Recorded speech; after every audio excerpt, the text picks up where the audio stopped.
بسم الله الرحمن الرحيم.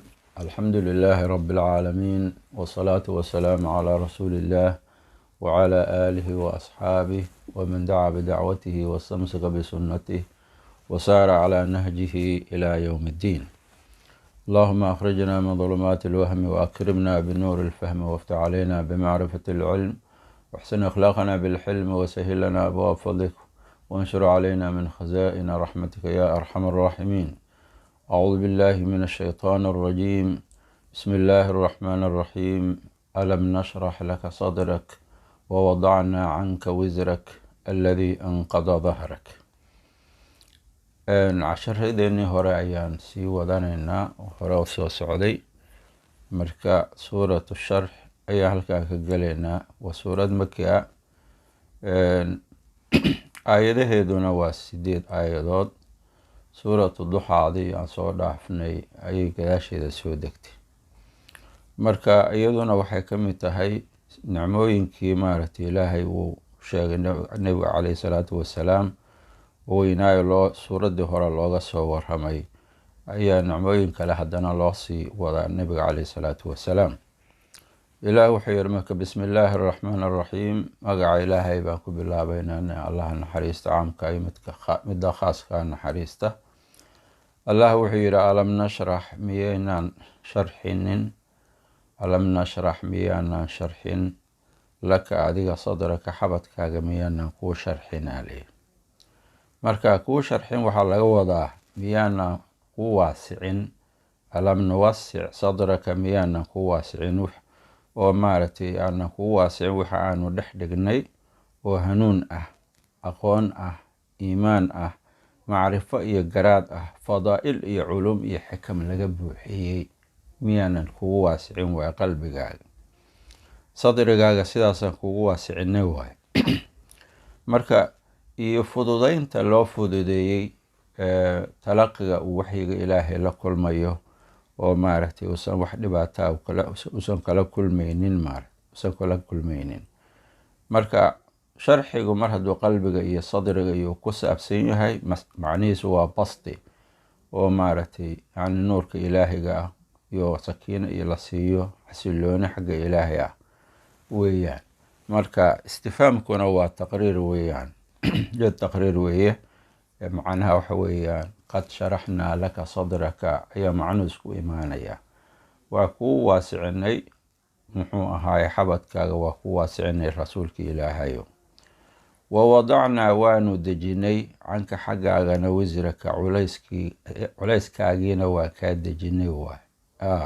yani culayskii waxaa laga wadaa acbaa ama culayskii nebinimada iyo risaalada, si aada ugu istaagtid oo arrintaas aada u gudatid risaalada ilaahay, ayaanu culayskaas kaa fududaynay wey.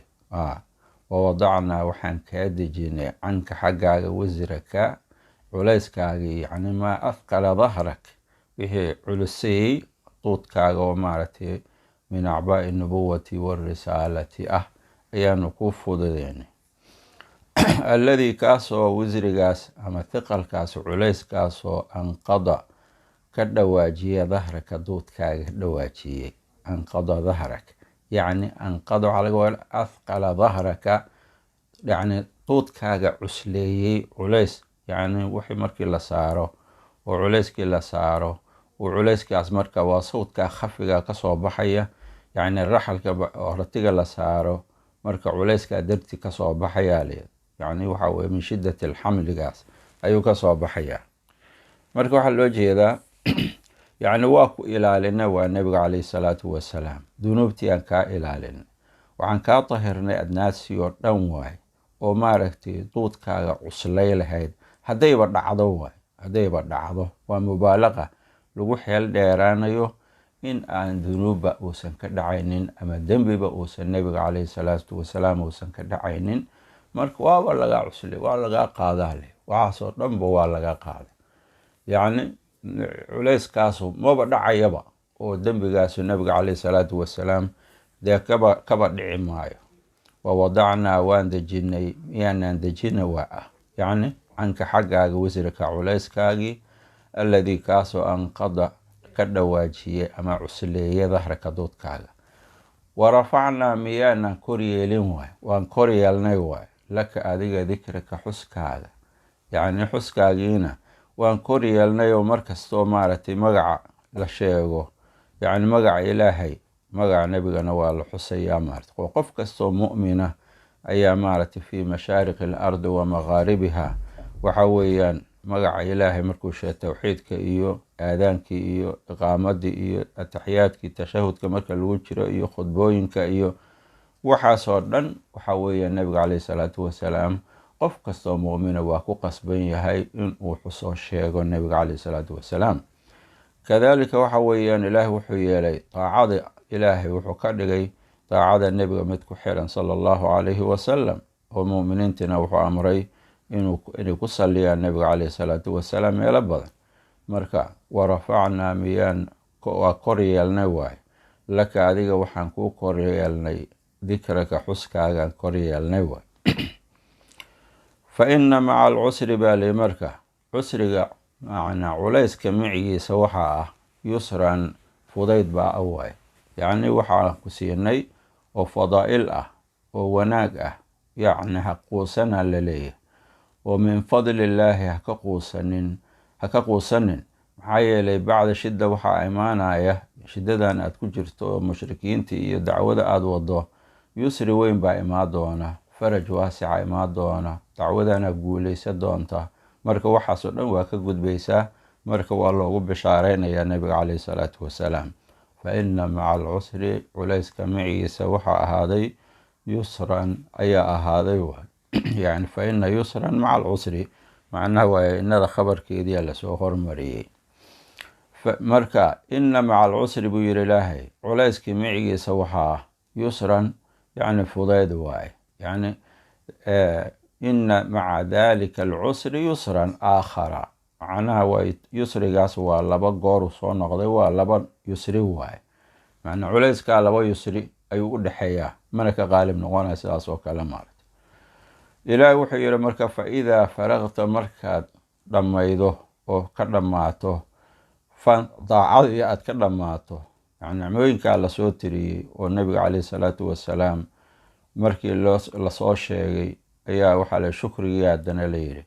marka ijtihaadkaas iyo shukrigaas iyo daacada ilaahay markaad dhammaydo, yacni waxaa la yidhi fa idaa faraqta markaad faaruqdo fansab noog weeyaan, noog yacni waxa weye marka muxuu ahaay cibaado aad ka baxdaba mid kale raaci, mid kale ka dabagee, yani icyaa tacab, yani markastaba ku daal daacada ilaahay inaad isdaba dhigto oo isku xiriirido, markastaba waqti kasta aad daacada ilaahay ku jirto oo aadan marna waqti faraaq ah oo bannaan ha ogolaanin naftaada, yacni waqti kastoo kusoo maraahay inuu leeyahay daacada ilaahay ku camiran yahay, oo cibaadada ilaahay ku camiran yahay, oo taqwada ilaahay ku camiran yahay, oo diinta ilaahay maaragtay saas oo kale garab taagan tahay.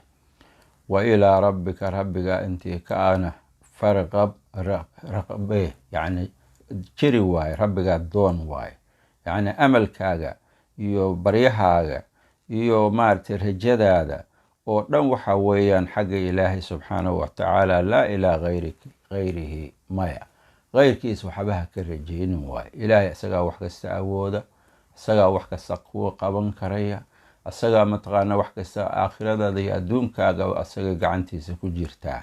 marka allah subxaanahu watacaala raqbadaadu ha ahaato xagga ilaahay, wax alla waxaad doonayso fi dunya waalaakhira ilaahay weydiiso wey, oo rabbigaa rajee, oo raqbadaadu xagga ilaahay ha ahaato waaye.